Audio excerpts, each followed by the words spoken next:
কিন্তু খাম এই বছরে প্রথম আম মাখা। হ্যাঁ, আরেকদিন খাইছিলাম ওটা থ্যাতলিয়া খাইছিলাম, তো আজকে মাখা করি খামো। এগুলো কিন্তু ছোট আম, বেশি একটা বড় না, আটি কিন্তু দাবে নেই। তাই এগুলো মাখা খাবার কিন্তু দারুণ স্বাদ হবে। মানে মোর ভয়েস দিতে দিতে জিভের কিন্তু জল আসিতে হচ্ছে, কারণ মাখাটা এত ভালো হয়েছিল, এত স্বাদ হয়েছিল, মানে কওয়ার মতো না। এটা কিন্তু কুড়িয়ে কিন্তু তারপরে মরিচগুলো আদা বাটা করিয়া মুই কিন্তু মাখিয়ে নিম সব কিছু দিয়ে, লবণ, হলুদ, চিনি, লঙ্কা, তারপরে কয়টা লেবুর পাতা দিয়ে সুন্দর করে কিন্তু মাখিয়ে নিম।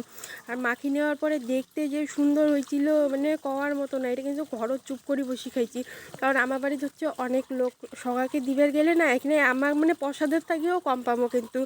তার জন্য আমরা কিন্তু ঘরের ভিতরেতে মুই আর ননন মিলি মাখিয়ে কিন্তু খাবার ধরছি।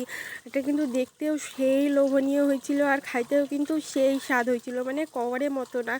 ও এলা অবধি মনে হয় যে আরও খামুই, কিন্তু পাম না, কারণ যেহেতু শ্বশুরবাড়িতে একটাই আম গাছ ছিল, আম পড়ছিল, ওগুলো আমার ননন কুড়ি কুড়ি নুগি ধুইছে, ওগুলো কিন্তু খাওয়া যায় না। আমরা দুইজনে মিলে কিন্তু চুপ চুপ করে বসিয়ে এত সুন্দর করে আম মাখাটা খাইলাম। ও